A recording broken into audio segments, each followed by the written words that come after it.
Good morning, everybody. Welcome to another episode of Hawk Blogger Mornings. I am Brian Nemhauser. I didn't even know my own name. I've gotten so confused by all the things happening this week. It's Nemhauser, I think. And it's a good thing, actually, I figured out how to pronounce my name because our guest today, Grant Cohn, who I've been calling Cohen, it's Cohn, from the Cohn Zone. And I got a question for you about your name, Grant. What's this Iggy that I've been hearing on your show with your pop?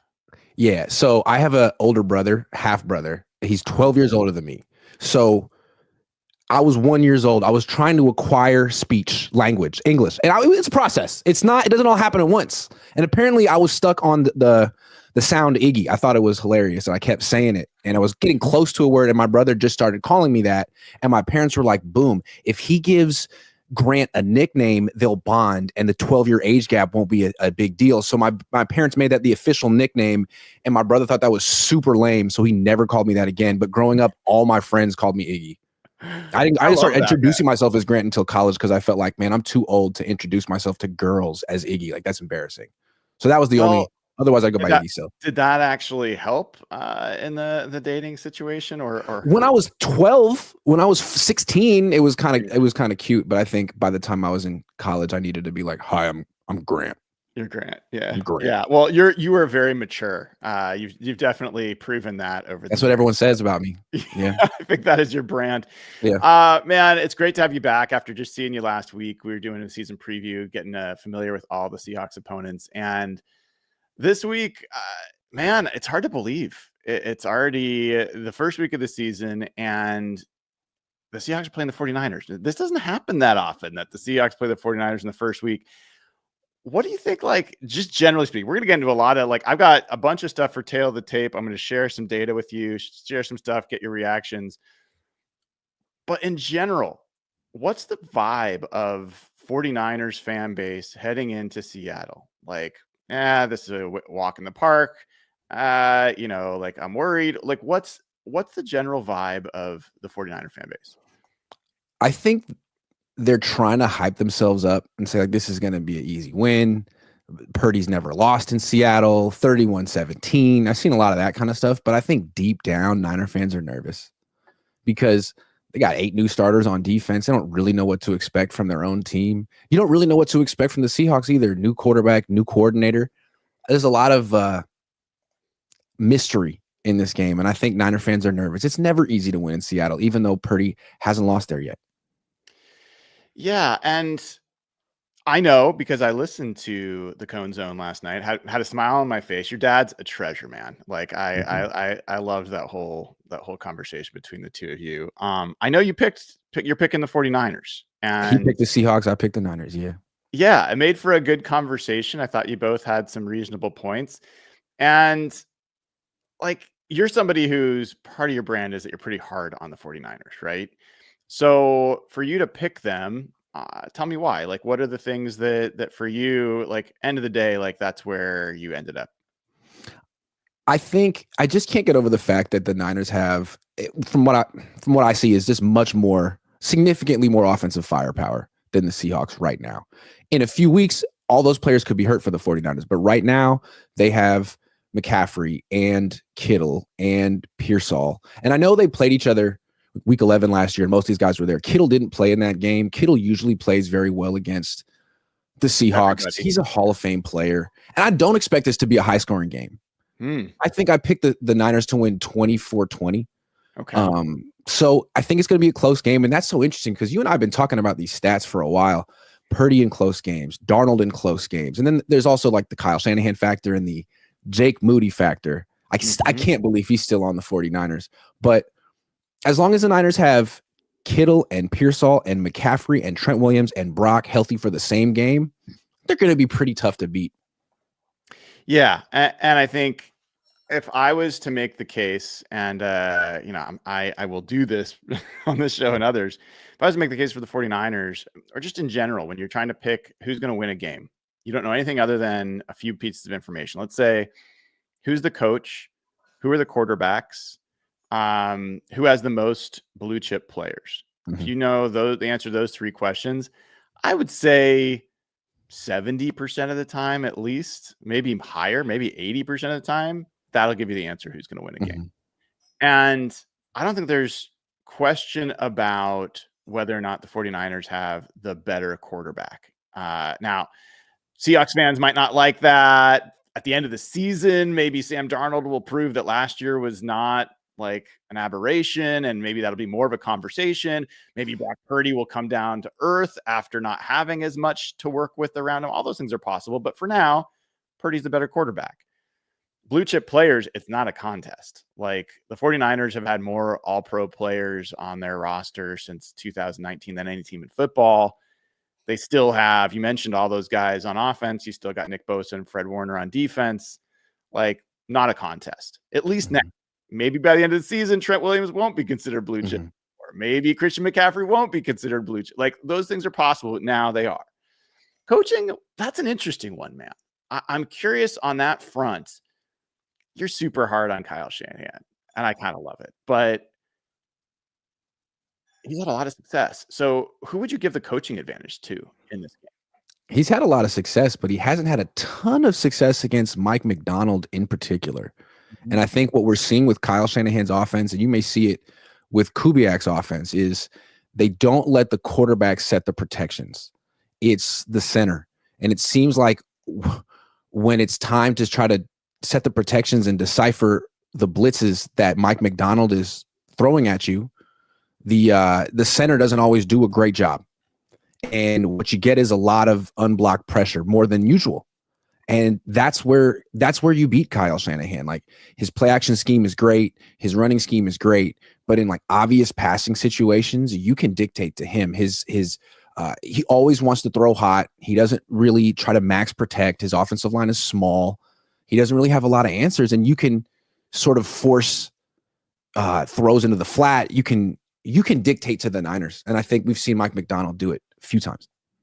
Yeah, I would say for me, that's the biggest wild card on the Seahawks side for this game. We'll talk about where some places where I think the Seahawks might have some surprise advantages, but that to me is the wild card because, as you mentioned, I tweeted out a couple days ago, the 49ers actually had the highest percentage of unblocked pressures of any team in the NFL last year, 9.6%. And when Mike McDonald went against them, that rose to 13.6 or 13.4, something like that. So Mike McDonald did a really good job of scheming open unblocked pressures. He's now had a full off season, like, of this guy does not spend days off. Like, he's been studying. I know for sure he's been breaking down all their tendencies. What does that mean in this game? Like in that first game of the season. So I think that's a big question.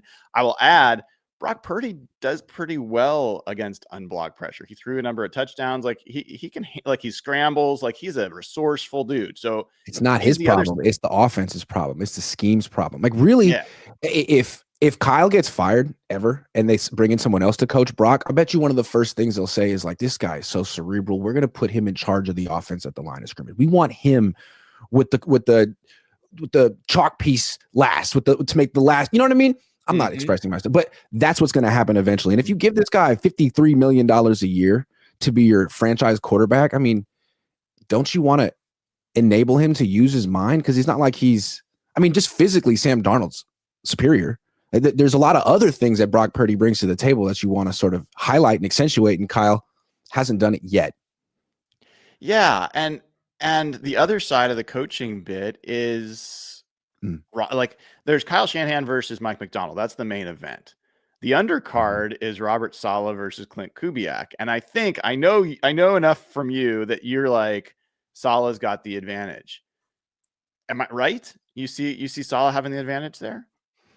Well, they know each other so well. I mean, Saleh's been facing this kind of offense forever. Kubiak's seen this defense so many times. I don't know who has the advantage. I mean, Saleh's got 8 new starters on defense. A lot of these guys didn't play in the preseason. It could be kind of rough. But Kubiak doesn't have a ton of talent to work with either. Like, I think what Saleh, if I were thinking like him, number one thing you got to do is stop the run. You can't play the wide 9. It doesn't really help you here. So play 5 on the line if you can. Play 6 if you have to. Play man-to-man coverage on JSN and Cooper Kupp, and see if one of those guys can beat you. Like, I'm not worried about Cooper Kupp. Maybe he's a lot better than he was last year, but last year he looked awful. He would have to scheme him open.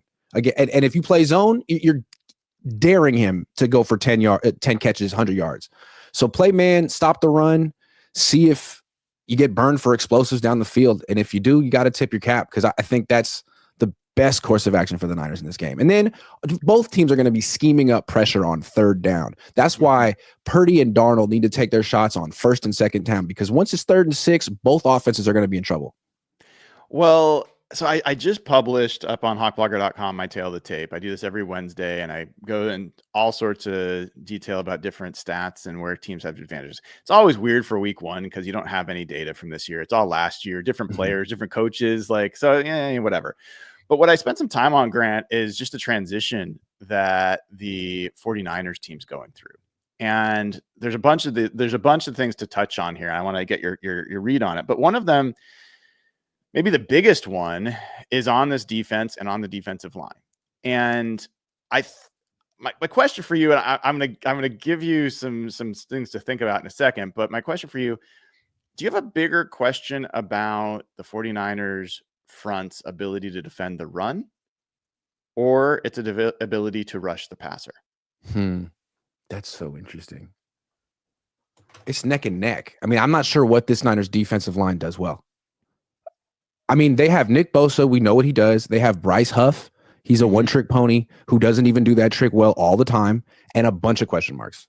So, I mean, I feel like there are things Saleh can do to help them defend the run. Like, if they just play wide 9 all the time, they're going to get blown off the ball initially.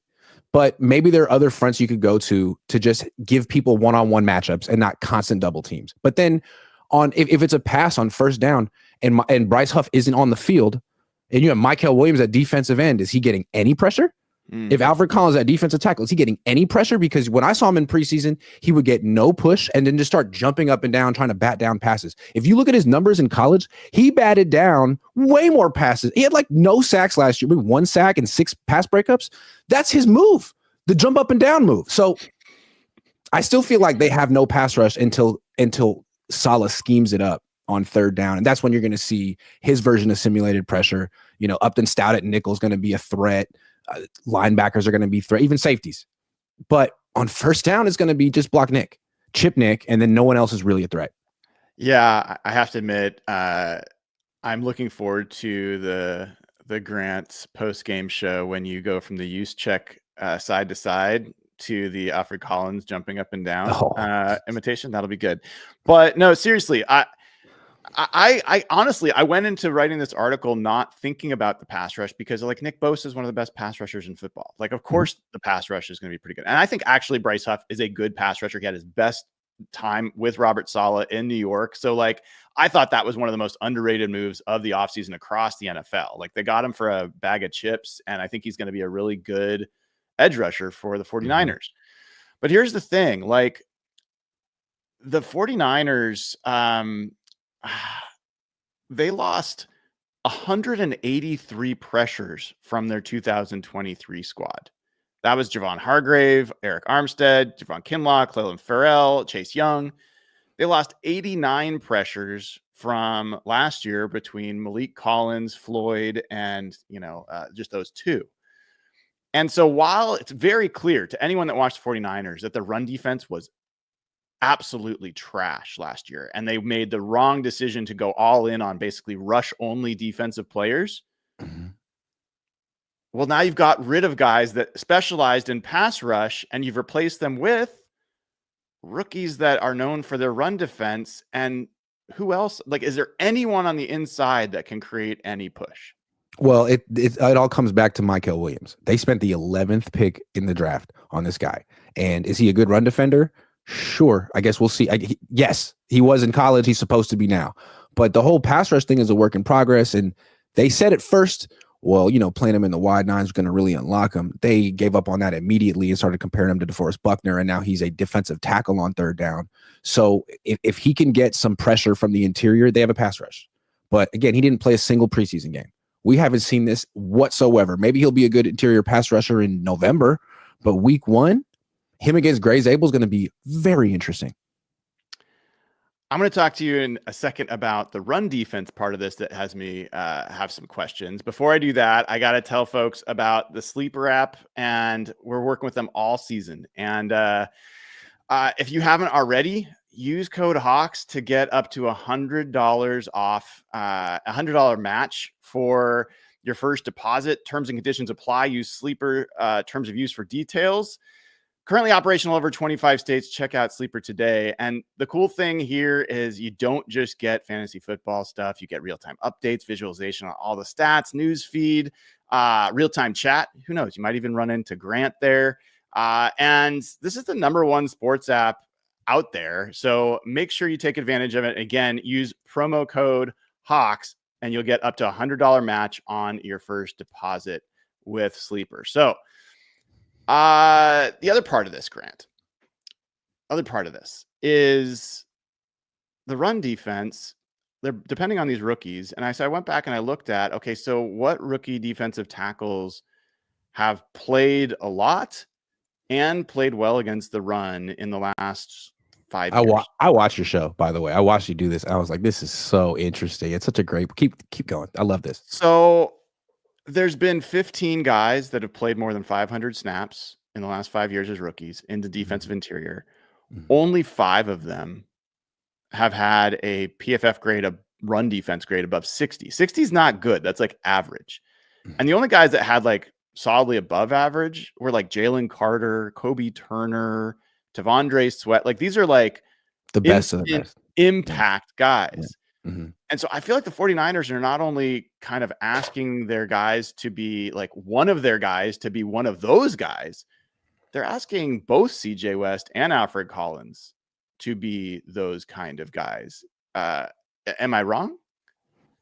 You're not wrong. I mean, Mykel Williams, he might be able to be an above average edge setter at the end as a rookie. But to your point, I mean, a defensive tackle being a good run defender, you have to be stronger than the guy across from you who's 30 and he's been lifting since you were not alive. Exactly.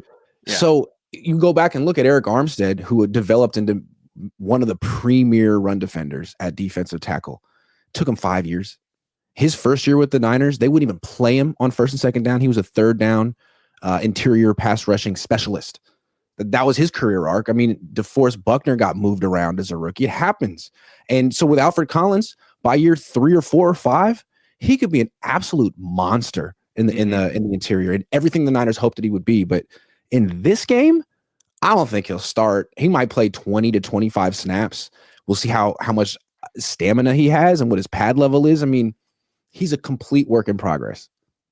Well, and the reason I'm kind of harping on this part, Grant, is I think the Seahawks offensive line versus the 49ers defensive line could be the biggest factor in determining a Seahawks win. Like if the Seahawks are going to win this game, I think you almost need to dominate the Seahawks offensive line to dominate the 49ers defensive line. And they might. I mean, do you know who Kalia Davis is? Do you know who Jordan Elliott is? Those are the 2 starting defensive tackles for the 49ers.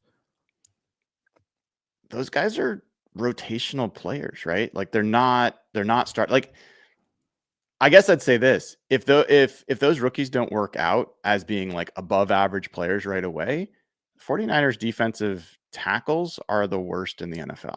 Yes. And so even though Jalen Sandell, Gray's able making their first starts in the NFL, Anthony Bradford's a question mark still at right guard. Who are they blocking? Like who's the guy that's going to expose them? Maybe it's Mykel Williams. Maybe he shows up right away. Maybe Nick Bosa coming inside somehow. But I'm not sure I see the guys that are going to embarrass them, at least from a pass rush perspective. Yeah, again, to me, this comes down to Saleh. If Saleh does the base wide 9 defense that he normally does, the Niners are going to lose. The Seahawks will run for 200 yards and lots of touchdowns. If he can do a 5-man front, which is what the Seahawks run, and get these guys one-on-one matchups, they have a chance. Now, it'll be interesting from the Seahawks perspective. They're going to be more in base personnel now with Clint Kubiak, which I think is smart. The Niners nickel defense, you bring in Upton Stout. He looks good. But the third linebacker is Luke Gifford, who's like a 30-year-old special teams player. He's not good. You could take advantage of him. And then at safety, the Niners safeties are, geez, they have Jair Browns. If Jair Brown is starting, you have to target him until they bench him. I'm sorry. He's bad. He's terrible. He And then used to they be also good. What have, happened there? he's on his third coordinator in 3 years. But I think some of it has to be him, man. He's slow. He's slow and not good. Other than that. Yeah, I mean, you said Luke Gifford. I guess I expected. The reason this is you hit on something else that I think is important. So Clint Kubiak forced defenses last year to play base at a higher rate than any other coordinator in football. Interesting. How did he do that? He has a fullback that he uses quite a bit. And a fullback is one of the things that offensive coordinators can do to dictate to defenses. You got to put a third linebacker on the field. That's what the Niners have been doing for 8 years. And right. So is the third linebacker Gifford or is it Nick Martin? Well, that's Salah's surprise. We don't really know. But for really all of preseason, all of training camp, it's been Gifford. And I've been sitting back watching like Salah's too smart for this, right? Like he's not going to actually play Luke Gifford. He's not going to, like, he's awful. We see it every day in practice. He can't cover. You got to put Nick Martin in there, right? So I don't know. I mean, he might even start a fifth defensive lineman to get really, surprising. He could start Sam Okwanu and try to come out like the Seahawks and do like a 3-4 type of look. I have no idea what he's going to do. But the thing there is, like, you can add guys to the line, but if they're Kalia Davis and Jordan Elliott and like, I'm not sure it matters how many mediocre players you put on the line of scrimmage in the game. So anyway, I feel like this is going to be one of the cool undercards. Like no one's going to be thinking as much about the Seahawks offense versus the 49ers defense. I think most of the attention is going to be like not only Shanahan, McDonald, but that offense and all those stars you mentioned for the 49ers against the Seahawks defense that at least some people think might be the best in the NFL, might be a top 5 in the NFL, but it's going to be good, is the expectation. Yeah, that's a very interesting way to look at it. Then there's one more phase of the game that isn't fun to talk about, but it could cost the Niners this game. It could cost them any game. Yeah. They made it a point to overhaul their special teams this offseason. They brought in a new coordinator. They brought in a new punter. They brought in a new long snapper. They're like, we are leaving no stone uncovered. But they kept Jake Moody, the only real problem. And he was really the same guy in training camp and preseason. Every time he missed a kick, the Niners were like, we believe in him. We believe in him. Did you see the other kicks, though? He's made so many kicks. And so I just can't wait to see how this plays out because Jake Moody seems like the person who believes in Jake Moody the least is Jake Moody. And you can see it all over his face. It's so funny, man.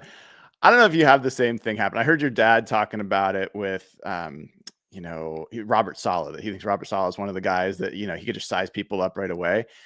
I personally feel that way. And like the first time I saw Jake Moody, I'm like, this guy's scared. Like you could just see it. Like he does not feel confident. And yeah, that guy's trouble. The 49ers from a DVOA perspective, 31st in the NFL in special teams last year. And no Seahawks fan would ever believe this, but the Seahawks and Jay Harbaugh special teams was 10th. It was a top 10 unit, despite the fact there were some absolute shit show moments for that special teams, especially the Jets game last year.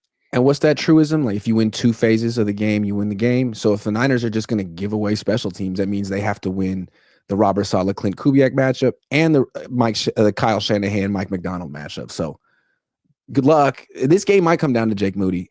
It'd be so funny if it did.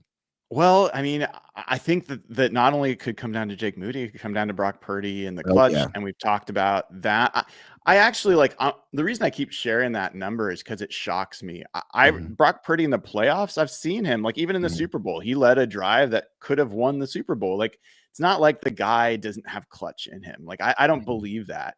But the fact that he hasn't thrown a touchdown pass with less than 5 minutes to go in the fourth quarter overtime and the game within 1 score in the regular season in the last 3 years, like that's wild to me. The fact that he had a 55 passer rating when under pressure last year is wild to me because I think of him as a much more capable player in those moments than he was. Actually, that was Matt Stafford. That was 55. I think Brock Purdy was like 76, which is still not great, but not as bad. But there's this thing going on. So I want to talk to you about the offense, the 49ers offense. So looking at the transition going on there, I think this is a less discussed thing than the defense, man. But Kyle Shanahan used to be a guy who built his offense around running the football. And let me show this to you. I'll pull this up so we can look at it together. I got to put it on the stage for you to see it. So this is a bit of an eye chart, but if you look for the 49ers in this, they're second to last in this chart. And this is looking at early down pass frequency. So this is Jimmy getting Garoppolo rid era. of, this is getting rid of the last 2 minutes of the first half or the end of the game. It gets rid of like, oh, we're way behind, so we're passing more often. So it isolates to that. 49ers were 31st in the NFL in early down passing from 2019 to 2021. Wow. Now you look to last year, they were 13th, dude. Like, it's a complete change. And if you look at the trend, it's clear as day. Like, Kyle Shanahan believes in Brock Purdy. Yep. And trusts him in a way that he's never trusted a quarterback before. And now they're paying him. And so they're like, we need to believe and build around this guy. But are they getting away from the philosophy that's like actually the winning formula in the NFL? Well, it's so what the Seahawks did with Russell Wilson. It's the same thing. And I think he's actually very similar to Russell Wilson, the way he scrambles around and the way he is just an incredible competitor and leader. Yes, when they were really good, he was on a rookie deal like Russell Wilson. And was he like one of their MVPs? Yes, but he was a complementary player. It was all about the defense first, the running game second, the passing game third. And if you had a quarterback like Brock Purdy or Russell Wilson, that dynamic, making that little amount of money, like how are you going to, you have the best team in football. How do you beat that? But then you inevitably pay that quarterback way too much, and you have to change the entire composition of the team to make it work. And it didn't work for the Seahawks because all of a sudden you went from the toughest, most physical team on offense and defense to a finesse team. Straight up finesse team with a quarterback who was not really built. He's not Drew Brees. He couldn't just drop back and throw 40, 45 times a game and win. So, but you have to, you need him to do that if you're paying him that much money. And now I think the Niners, you showed it. They were 13th last year. It's probably going to be even more this year to justify not only his contract, but Brandon Ayuk's when he comes back and the drafting Ricky Pearsall #1, so much. Also, they have to preserve Christian McCaffrey as much as possible, which is why they traded for Brian Robinson Jr. and drafted Jordan James. They're going to throw to him more than they did in the past. So yes, you're absolutely right. And I don't know that it's necessarily a good thing. Well, as someone who roots for the Seahawks and follows the Seahawks and reports on them, I will tell you my biggest concern the last couple of years was that the 49ers were going to take advantage of some good tackles and good offensive linemen available in the draft. And so when they drafted Ricky Pearsall first, and then they drafted Mykal Williams first, because by the way, the Daniel Jeremiah draft prediction right before the draft was Gray Zabel. Yep. Which would have been a good pick. It would have been a good pick. Yeah. Because here's the thing, man. I look at, for the first time in years, I look at the 49ers as not an intimidating team to play. Doesn't mean that they're not going to trounce the Seahawks. That could still happen. Right. But you don't go into the game, and it's not even just the offensive line, because, Grant, part of what made them an effective running team, Debo. They had George Kittle, who was the best run blocking tight end, and then they had the best run blocking receivers between Ayuk, Debo Samuel, and Juwan Jennings. Now, all that's going to play in this game is maybe Juwan Jennings. Yeah. Also, Debo was part of their physicality, and he might be washed, and he wasn't good last year. But when the Niners were really good, they were intimidating, and they would punk you. I mean, they came out to music like Mike Tyson, and the guys that let him out were Trent, but mostly Debo. Debo's named after the villain from Friday. What did the villain from Friday do? He'd punch you in the face and take your chain and your bike. He'd embarrass you and then ride around on your bike in your neighborhood, taunting you. That was the Niners. And now no one looks at the Niners that way anymore. Oh my God, they're going to run us over. Who's going to run you over? Ricky Pearsall? Good player, but he's not running anyone over. I mean, is George Kittle running anyone over at this stage of his career? Maybe not. Juwan Jennings will give a stiff arm here and there and get a couple extra yards, but it's not the same anymore. Yeah, it feels. I mean, I still believe George Kittle is a guy you don't want to face. For sure. In the open field. Juwan Jennings, even in the loss for the 49ers last year, that guy made contested catch after contested catch, dragged like multiple Seahawks players for first downs. Like, he's a good player. He's super physical. He's like, I think he's a clutch player. He's also You'd love him on Seattle. He'd be great on Seattle. He would. I wonder where he ends up next year, because the Niners are acting like they don't want him anymore, but he's a good player, starter. Well, the funny thing, Grant, is I think a lot of people look at the Seahawks receiving group and they're like, it's not that dynamic. And I'm like, I've said that. So it's not just others. But Jake Bobo, Derek Young, they're kind of cut from the Juwan Jennings cloth. Like big, not explosive, but contested catch, physical, run blockers, like all those things. So I don't know, man. I think part of my question for the 49ers this year is like, I think they're going to have an identity crisis, and the Seahawks are trying to get out of one. Like, who are they on defense? What are they on defense? And who are they on offense? I used to know who the 49ers were. I don't think I know what this version of the 49ers offense is. And I think there's a lot of pressure on the offense to carry the team, especially early on in the season, because they're returning 9 of 11 starters. The 2 guys they lost are Aaron Banks and Deebo Samuel. Replacing Deebo at Ricky Pearsall, probably an upgrade at this point. So no excuse. I mean, when the Niners have been good in the past, it usually was the defense leading the way and the offense as a great complementary piece. And that's not going to be the case with all those rookies on defense right now. I mean, Salah's just trying to make that respectable early on in the season. So, yeah, I think the Niners offense should be expected to really perform well in Seattle in this game, even though they're going up against a really good defense. You said Pearsall replaces Deebo. I mean, maybe in terms of snaps, but Pearsall was there for, the last half of last year, right? So it's really Marquez Valdez. I'm talking like in terms of like, he's the new Z.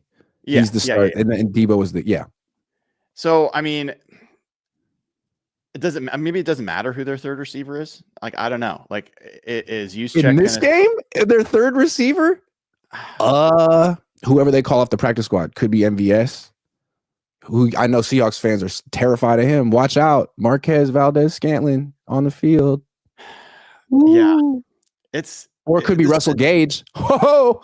Well, they just switched, right? So they just signed MVS to the 53 yesterday and moved Russell Gage off. So it seems like it's trending towards MVS, but I don't even know how much he's going to play. Like, I don't know how much the third receiver is going to play for the 49ers. Talk me through. Let's do this for a second. Talk me through the game script. How does it look? What's the story? Like, come Monday, you're writing a story of like game review. What does a 49ers win look like? 49ers win looks like them getting up early. Whatever Kyle Shanahan's game plan is, his script is, it works. He's been working on it all off season with his dad. And the two of them figured out Mike McDonald's defense, and they take shots on play action. And the Seahawks aren't quite ready for what Ricky Pearsall can do in year 2, and they can't stop George Kittle at the same time. And so the Niners do what they do. They get a 2-score lead early and cruise, and they never have to deal with a close game late. That's how they win. If this game is close in the fourth quarter, all bets are off. It's like they lost that Super Bowl in such a dramatic fashion. They should have won it in the fourth quarter. They should have won it in overtime. They gave it away. And it feels like they've been losing close games ever since. Like, they're repeating history. Maybe they finally exercised the demons. And so what is the defense looking like? How is the defense performing? What are they doing in that situation?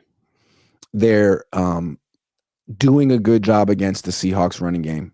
They're limiting explosive play action passes on first and second down, forcing third down, and Robert Saleh is confusing the Seahawks center and quarterback with pressures that the Niners haven't ever shown, because Saleh's been gone for 4 years. Yeah, I think that sounds about right. The thing I'd add there is some turnovers, right? Like Sam Darnold, Fred Warner picks off Sam Darnold, and of all the guys in this game, I think Fred Warner's the guy that probably will get the least conversation and deserves the most because, I mean, you saw the first 4 games of last year. That guy literally looked like a superhero. Like, I remember the Minnesota game, him making full stretch diving, pass deflections, interceptions. Like, he was everywhere. And then he got the foot injury. He kind of wasn't the same the rest of the year. But that guy could be a nightmare for Robbie Oots, the fullback, to kind of get a hat on. He could be a nightmare for the running backs in the run game. He could be a nightmare for Sam Darnold with anything over the middle. That's what I want to say, because the Kubiak Shanahan passing game is very much about throwing over the middle, especially on play action, which is why the Niners wanted to develop Fred Warner in the first place. Like, to have a 6'3" middle linebacker lurking in that spot that you have to layer the ball. Like, good luck layering the ball over. You really don't even want to try? Because what if you miss it by 6 inches? It's an interception. So, yeah, that's a tough one. He kind of shuts down the middle of the field better than anyone I've ever seen. Well, and it's worth kind of touching on, since I brought up the Minnesota game, that was against Sam Darnold, right? It's true. But you know how Sam Darnold beat him in that game, going over the top. That's right. Tell me what you remember about Sam Darnold in that game. Sam Darnold went after the Niners safeties with Justin Jefferson and Jordan Addison and was extremely successful. And I think that the Seahawks have to try to do the same thing. You don't have those receivers, but the Niners safeties are no good. You got Jair Brown and Jason Pinnock. Jason Pinnock's, he had a good camp, but he's on his 3rd team. He's like 26. So they got to find ways to get JSN and Cooper Kupp on like deep crossing routes against those safeties. And it could just work, because if you don't pressure Darnold, he's great. And that's what we saw last year when he beat the Niners. And again, on 1st and 2nd down, I don't think the Niners have a pass rush. It's Bosa and 3 run defenders. So the Seahawks have to find the Niners are going to be sold out to stop the run. They have no pass rush on 1st and 2nd down. You got to take shots down the field past Fred Warner. They'll be open. Yeah. We'll have time. Listening to some of the Green Bay reporters who watched the joint practice between the Seahawks and the Packers, they were like, the Seahawks last year, Darnold with the Vikings was taking his time with the ball, looking for big explosive plays, and the Packers in that case couldn't get any pressure, and so Darnold kind of carved him up.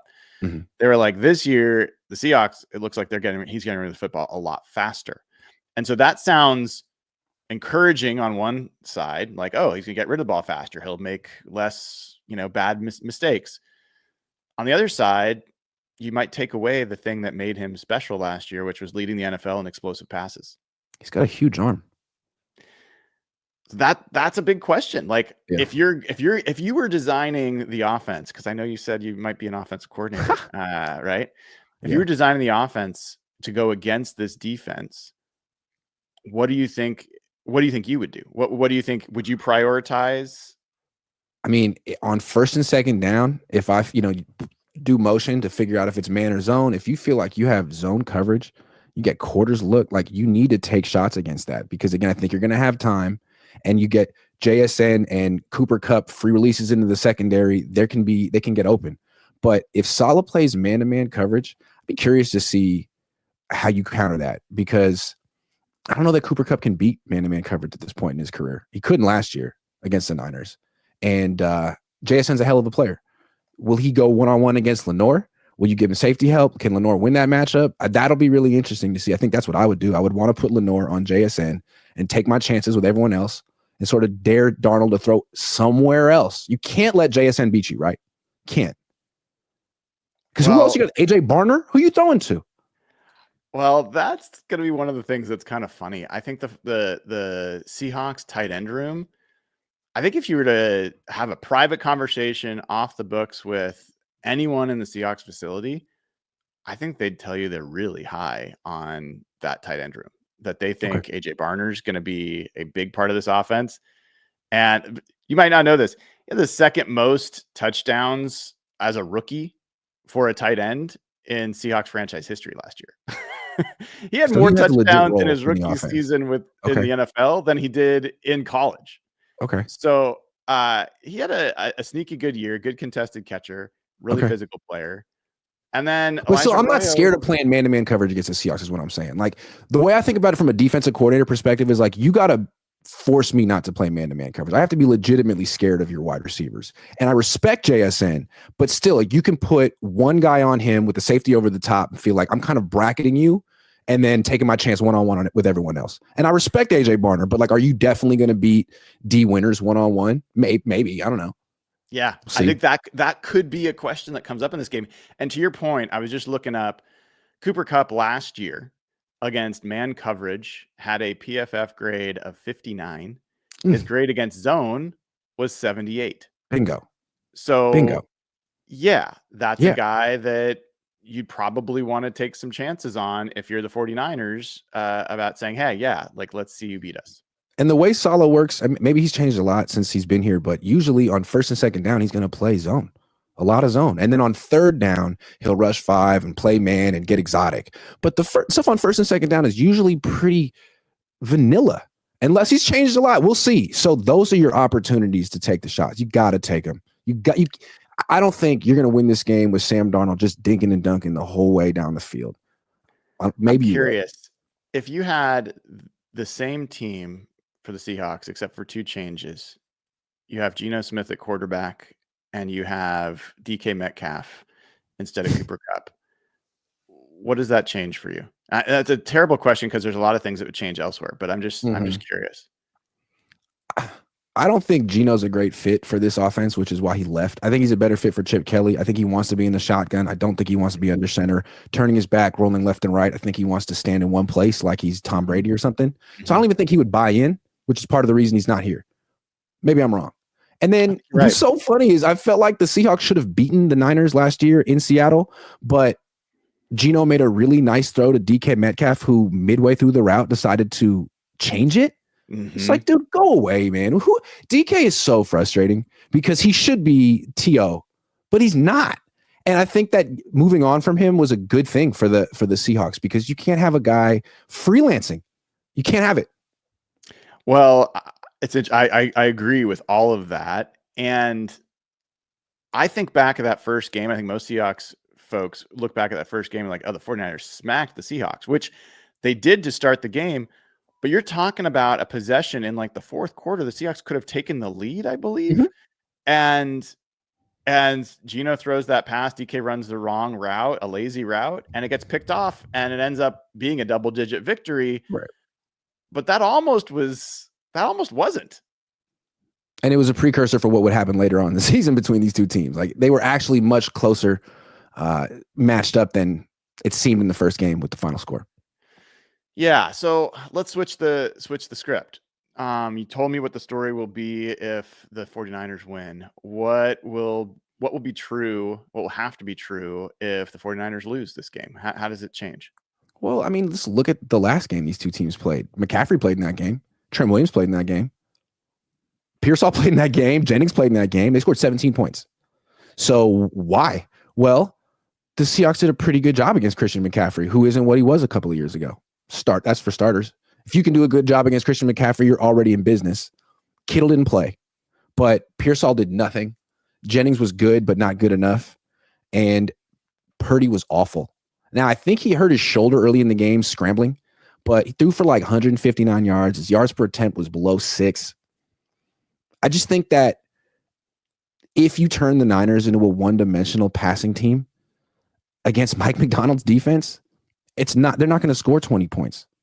They're not. The Seahawks have the schematic advantage there.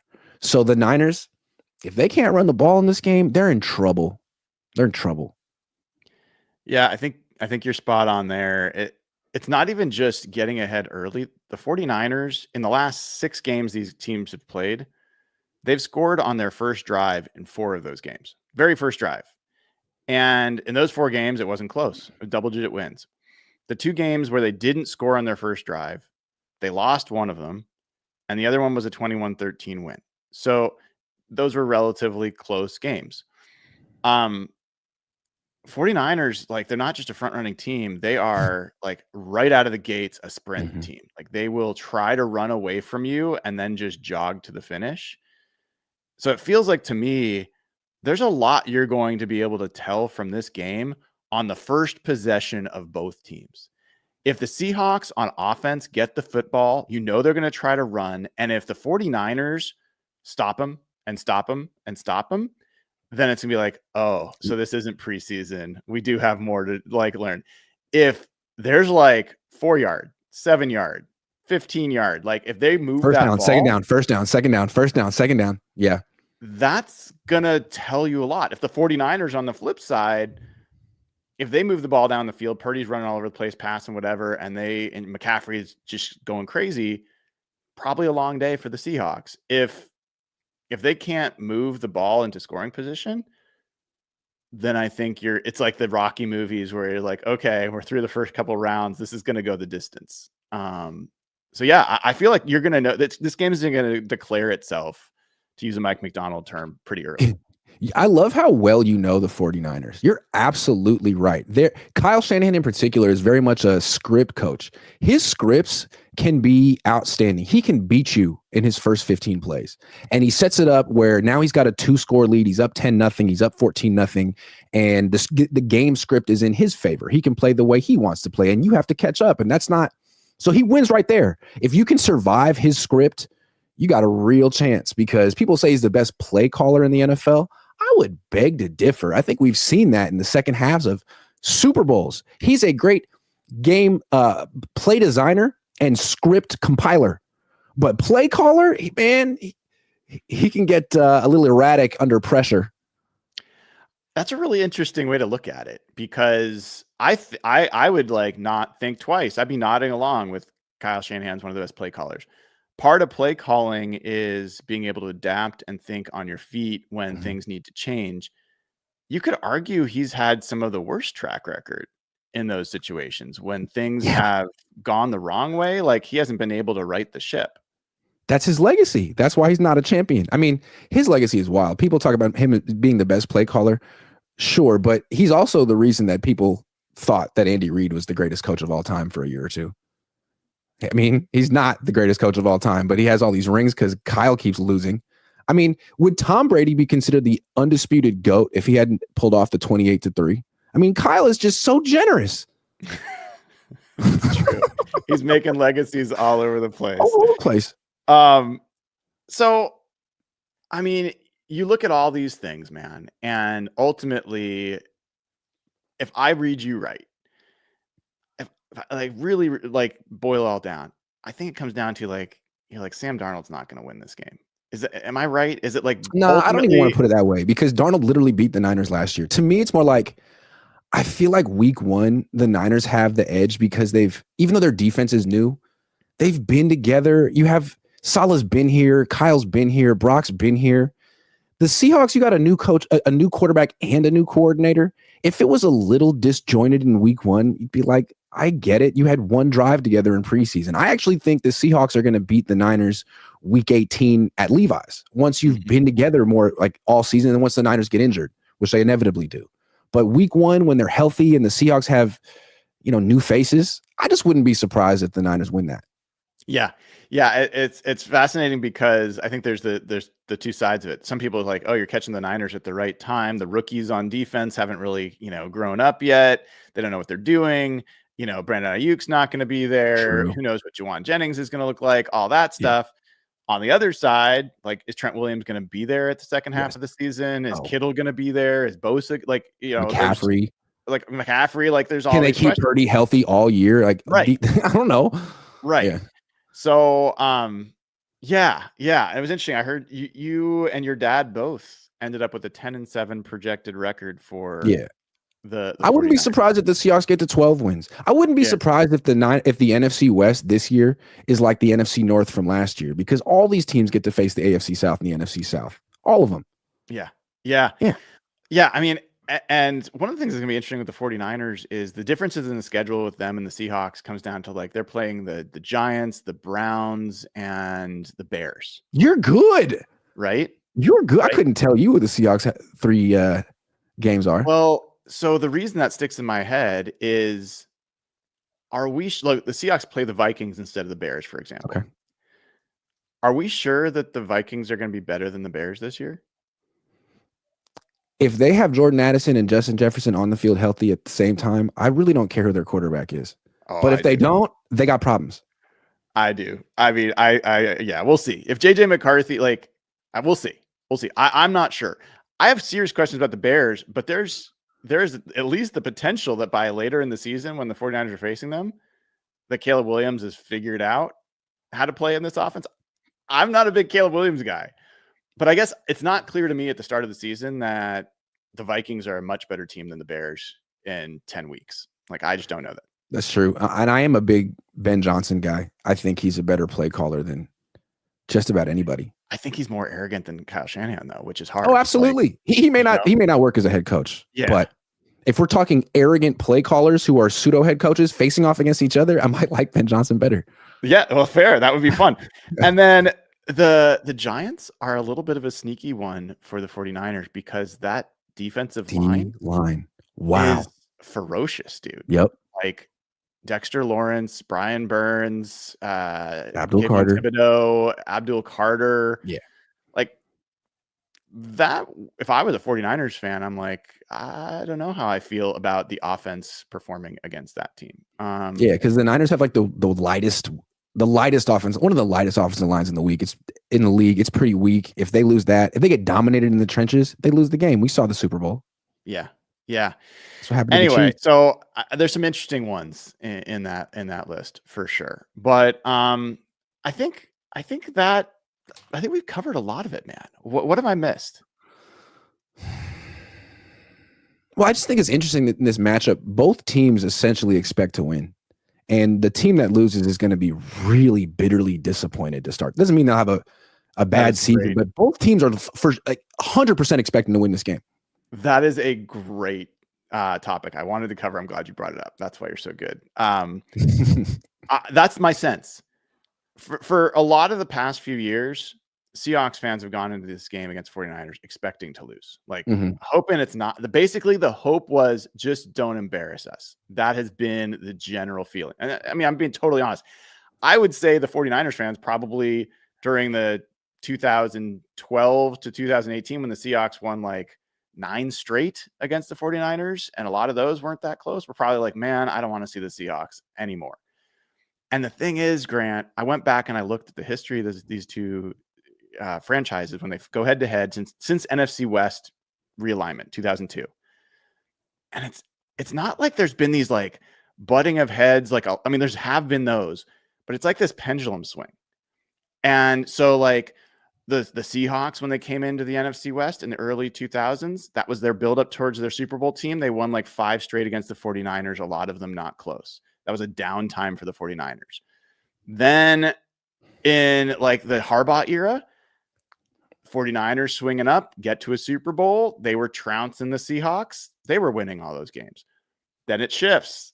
Seahawks start to get to their Super Bowl. They win all those games through that period. And then the 49ers come back. Like, so it's been this kind of handing off of the baton back and forth to see which is going to be the next dominant team in the division. And I'll tell you, I go into this game honestly, as objectively as I can, wondering if the last game of last season between these two teams was the start of another pendulum swing. It could be. Here's the way I look at it, just from I'm not a fan, but as an analyst perspective. I covered the whole Russell Wilson. I covered the Niners during the whole Russell Wilson era. And I got to the point pretty quickly where I would just pick the Seahawks every time because it's Russell Wilson. He owns the Niners. End of story. I don't know why, but if that's a 10-point game in the fourth quarter, the Seahawks are going to win. He's going to find a way to scramble for 15 yards on 3rd and 13. I've seen it 20 times, or that's an exaggeration. So that was Russell. He left. You brought in Geno. And then, like, I'd listen. I'd cover. I follow all kind of Seahawks fans and analysts and hear how good he is and how whatever. But against the Niners, he seemed intimidated and he would lose. So I'm like, as long as Geno is your quarterback, you're not winning. You're not beating the Niners. I'm not picking you. Now he's gone. And you got Darnold. And I don't look at him like Russell Wilson in his prime, but he beat the Niners last year. He was not intimidated whatsoever. It's a different team now. I mean, I picked the Niners to win this game, but not with a ton of confidence. Yeah. Well, and I'm picking the Seahawks to win this game with a fair amount of confidence, but I would say it wouldn't shock me it certainly wouldn't shock me if the team with what seems to be the better quarterback, what definitely has the best blue chippers going in, wins. Like there's no question to me that that's a logical thing to expect. Yeah, go ahead. Well, it's interesting. Do the Niners have the better quarterback? Yeah, sure. But they also have the more expensive quarterback. And that's kind of be sort of like the new test in the NFL. Like the Seahawks have a better roster than the Niners. The Niners have more stars, but the Seahawks have a deeper team because the Niners gave this guy $53 million a year. Can they win that way? The Seahawks don't have to win that way. Darnold doesn't have to be as good as Brock Purdy. Their team is deeper. And I wonder, like, as you go forward in the NFL, are more teams going to want to do the Seahawks thing where, like, let's just get a quarterback and pay him middle of the road money so we can have a team? Or no, we've had a quarterback who's been good for a year and a half. Let's make him the 7th highest paid player in football so we can say that we have a franchise quarterback and then figure it out with draft picks. Yeah, it feels like, they've got an outfit that's been put together with some like Gucci and some Marshalls, right? It's a very strange mix. and that's the nature of football, right, dude? Like Yeah. it's a cycle. But that wasn't them in 2023. It was all Gucci. It was all Gucci. It was like, yeah, I mean, there was nothing that was not top of the line. And that's what made, even back when these teams played during the LOB era, there was no weakness on that 49ers team. Like those teams, when they collided, it was like Greek Titans, like colliding. Like it was crazy watching those teams, and you just couldn't know who was going to come out on top. Now, both teams had quarterbacks on rookie deals. They did. And now I look at the Seahawks and I say, top to bottom, this is a better roster than the 49ers. But the cream on the top is just better with the 49ers. So, like, it's a fascinating study, man, to see like how this is going to turn out. Do you need a middle class in your roster anymore in the NFL? Because when you pay a quarterback like this and you also pay Brandon Ayuk and Bosa, like, you can't have it. So you got the haves and the have-nots in the Niners locker. Can you imagine? You got the the 35 guys making league minimum and the billionaires walking in. It's like, hey, I've actually spoken to Nick. Nick Bosa knows my name. No, he doesn't know my name yet, but maybe next week. Seahawks lived the same thing. And I will say the flip side of this is Seahawks, the experiment is they have a lot of good players. Do they have any great players? Leonard Williams was a great player last year, but kind of like the Packers have been, is a lot of good players good enough? So far, the answer's been no. And I think the question for them is, like, can they actually take a step forward and have some great players emerge? I really like Kenneth Walker. I don't understand why he hasn't become a great player yet. I feel like the offensive line. Yeah. Dude, he was his average depth of contact last year was behind the line of scrimmage. He could go crazy this year in a good scheme, in this Kubiak scheme. Yeah. And I also really like Charbonnet, and it's not just because he went to UCLA. I think he's hell of a player. I don't think this is going to sound crazy. I don't think it's outlandish that Kenneth Walker will have a better season than Christian McCaffrey. I don't think so either. I think he's, 26? Yeah, he's 25. 25. Might even be 24. Let me double check, and then I'll let you go. He's super explosive. I mean, I think he could be Josh Jacobs or better. Yep. He's 24. I was wrong. Yeah. Yeah, I really like him. Yeah. Grant, man, what's coming up for folks who want to check out your stuff on your channel? Well, I'm putting out as much content as I can. I'll be at the facility in a few hours, come back, do like a show around 6 tonight, and then be back at the facility tomorrow. I'm going to have Hawk Blogger on my channel Friday morning, I believe. I'm terrible with planning ahead, but we're going to figure this out. We're going to get a time, and he's going to be on my channel. We're going to have a whole different conversation. I'm going to grill him. And that's about it. And then I'm flying up on Friday. Cool, dude. Flying up on Friday. You ever go to Sushi Kashiba in Pikes Market? I'm not a sushi guy. That's the best sushi I've ever had. Dude, I live in Seattle. I don't drink coffee. I don't really eat seafood. Don't really eat sushi. Like, if you had to recommend one place to get a bite in Seattle, what's your favorite? It doesn't have to be fancy. My recommendation would be Matador. And get the steak nachos. Okay. Thank you very much. Where is Matador? So there's one in Ballard in the kind of Okay. Seattle-ish area, and there's one in Okay. Redmond. Okay. That All right. is very, very solid. Yeah. Look me up, man. We can maybe we can figure something Absolutely. out. All Yeah. right. Sounds good. Grant Cohn, absolutely a treasure, and appreciate him joining as usual. We'll see you all soon. All right, man. Take care. See you guys. All right. That was Grant Cohn, who is as good as they get on here. Good conversation about this game. And as far as like looking at a couple other things before I let you all go, I'll share. I put this up on hawkblogger.com so you can get all of this data, all of the tail of the tape. You can review it at your own leisure. But let me put this up there so you guys can see this as well. But this is let's look at a couple things for this game. We'll look at DVOA. And this is, again, all 2024 data. So big caveat, this is not different coaches, different players, different schemes, but it is the information that we have to work with on week 1. And what you see here is the 49ers, despite winning 6 games, they were 14th in DVOA last year. So they were still under the hood a pretty strong team, at least top half of the league. Their offense was top 10, even without Christian McCaffrey for most of the year, Brandon Ayuk for most of the year, with like all the issues. They were top 10. They were a 7th ranked rush offense in DVOA. So I think those are all things to just be aware of, that if you're a Seahawks fan and you're like, well, why does everyone think the 49ers so good? Well, the case to be made for the 49ers is they were a top 10 offense last year, at least by DVOA. We'll look at some other metrics in a second, without Christian McCaffrey, healthy Christian McCaffrey, without,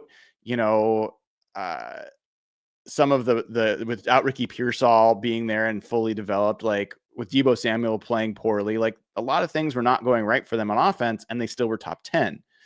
Add in those guys, and Brandon Ayuk maybe comes back and maybe is the guy he used to be, then you start feeling better about what this offense can be. It's also worth just kind of remembering, as a Seahawks fan, this is looking at the run defense for the Seahawks was 12th in DVOA. And that's kind of surprising given how bad they were. The worst 32nd ranked rush defense during the middle part of that season. They were terrible. And so to then finish almost top 10 in that regard is pretty surprising, and I think encouraging. That's without DeMarcus Lawrence, who I think is a big part of this game. Grant and I did not talk about, and I think will set a really important edge for the Seahawks in run defense. And then on defense, the 49ers overall were a 13th ranked defense on DVOA last year. And the run defense was 23rd, which is not great. And we'll talk about some other of that in a second. But my question is, there's this big assumption that the 49ers defense is going to be better because of Robert Saleh and because of, these rookies that they've added. They didn't add any, like, other than Bryce Huff, any real veterans that would make a difference. And when I look at this group, I think there's just as much of a chance that they're worse on defense as that they're better. And I think I might even say there's a bigger chance that they're worse on defense this year than better. The other thing I already talked about special teams being 31st in DVOA.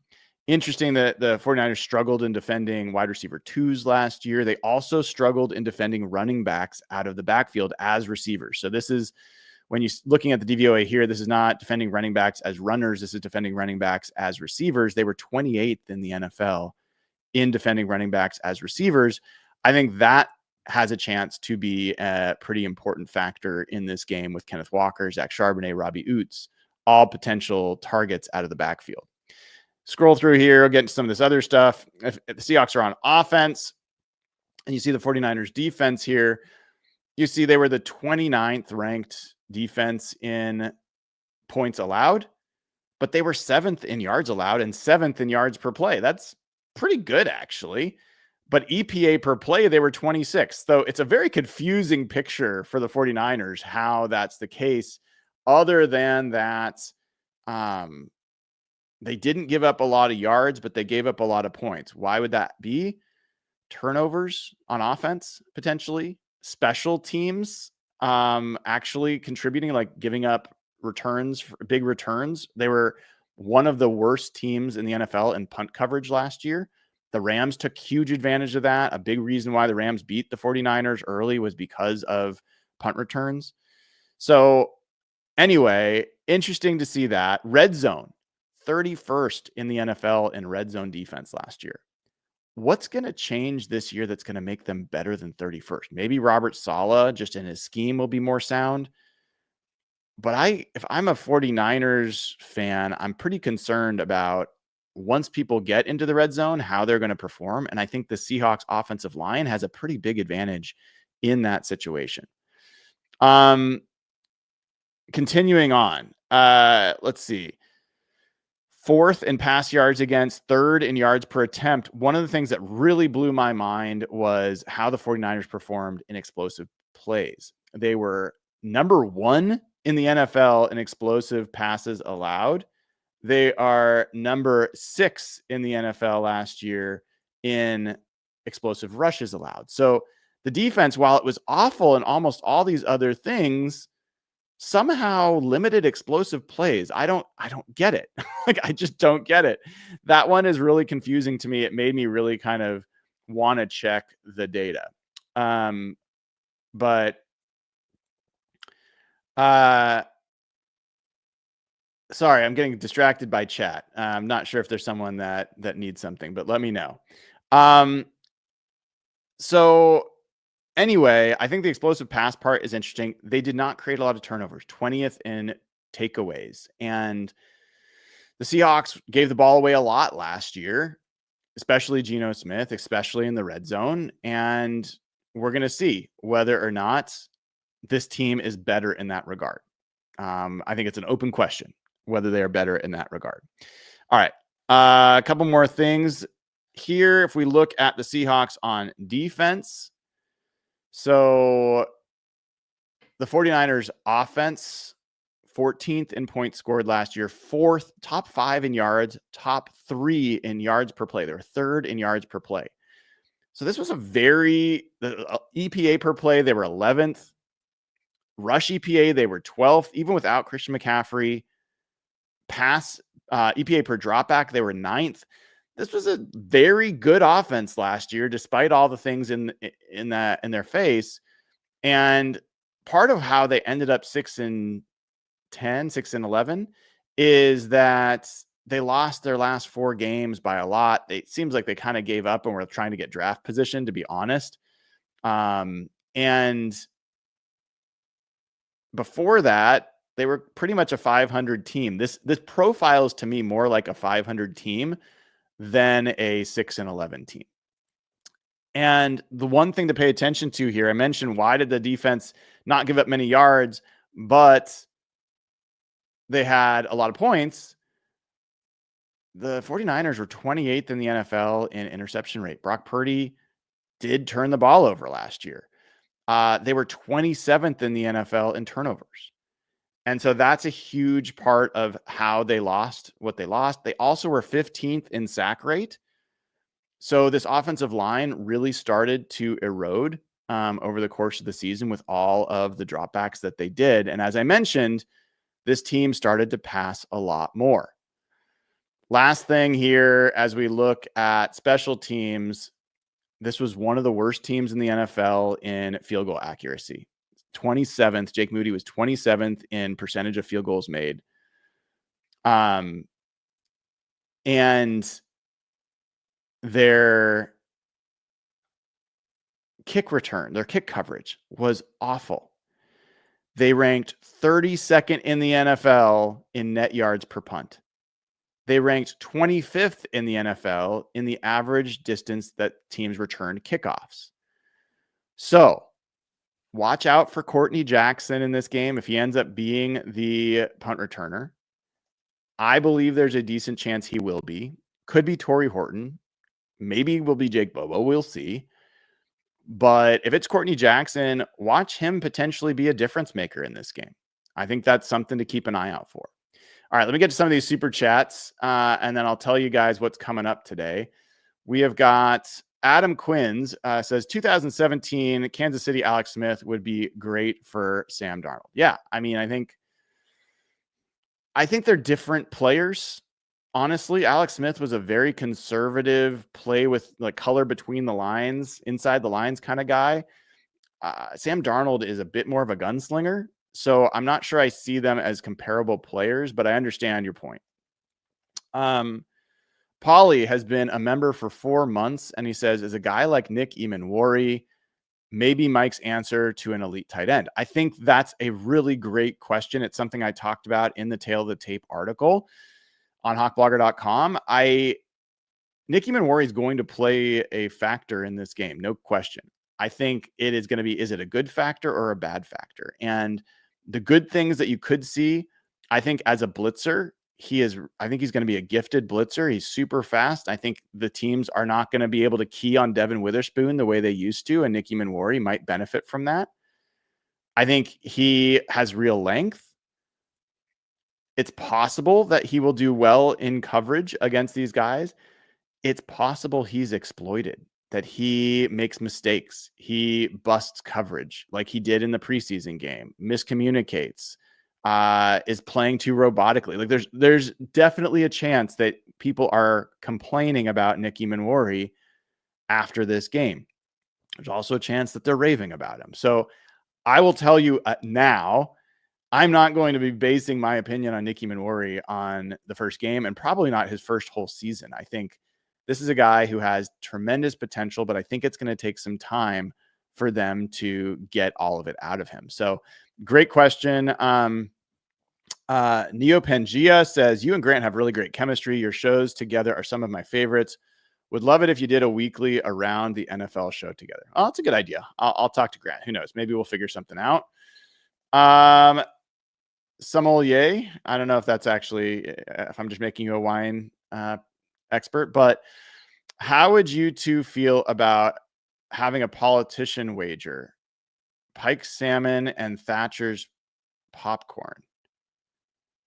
I got your question. Like politicians wager, like mayors of different cities wager different things from their cities. Yeah,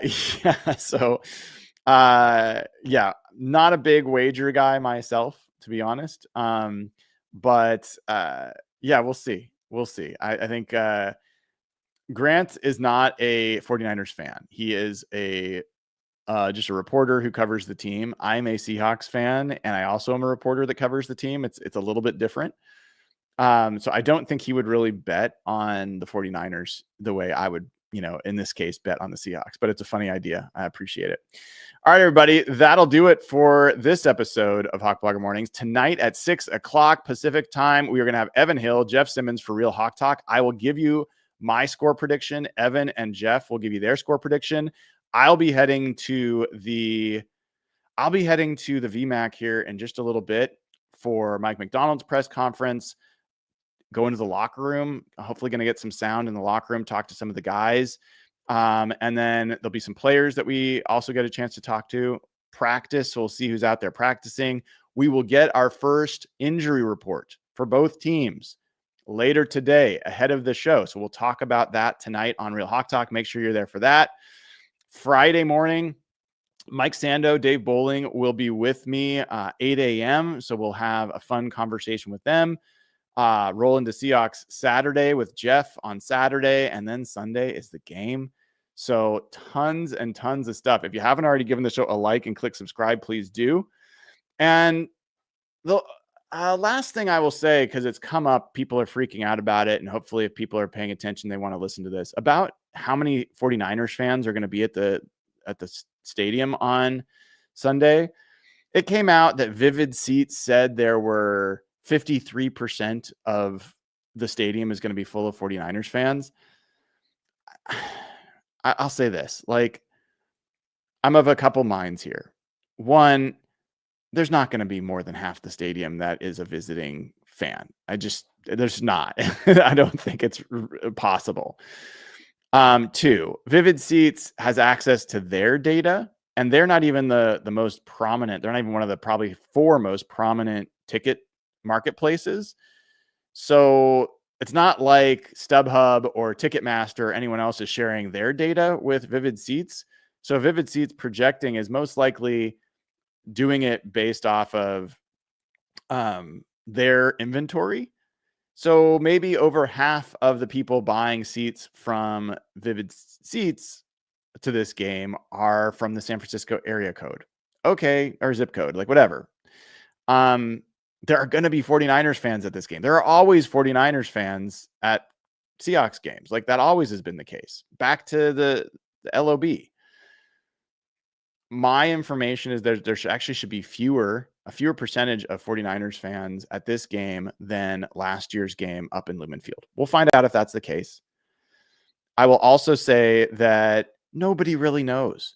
Even the Seahawks or Ticketmaster that probably track this stuff, they're probably using geo-based information as well. And the fact of the matter is there's a lot of 49ers fans that live in Seattle that come to this game because it's their one game a year that they get to see their team. So I don't know that anybody really knows. If I was to guess, based on everything that I know, there could be 15%, maybe 20% that are 49ers fans, maybe. If that's like, I think that's the top end of the range from my perspective.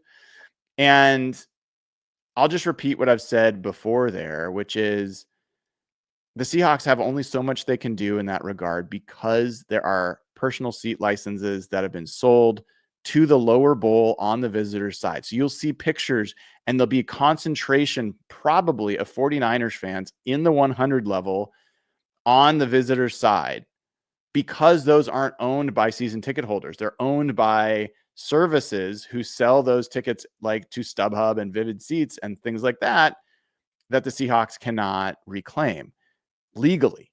So there's always going to be like teams that travel well. They're going to fill up part of that 100 level that is in the view of the cameras. Like that's just going to show up all the time. At that said, I believe that Seahawks renewals are in a good place. I think that Seahawks enthusiasm seems to be increasing. I've seen literally hundreds of tickets sold on hbtix.com where I've given folks for free the ability to post tickets and find Seahawks fans to sell and the tools to make sure you're selling it to Seahawks fans. So if you care about this topic, don't complain about it. Use HBTix to list your tickets.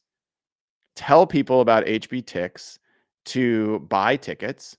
And let's get as many Seahawks fans in the seats as possible.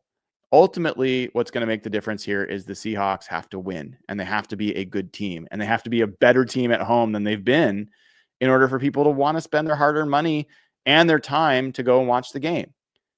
That hasn't been the case for the last few years.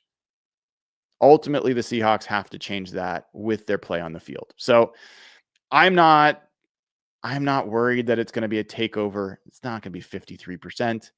It is going to be a lot. It will always be a lot because 49ers, they live close.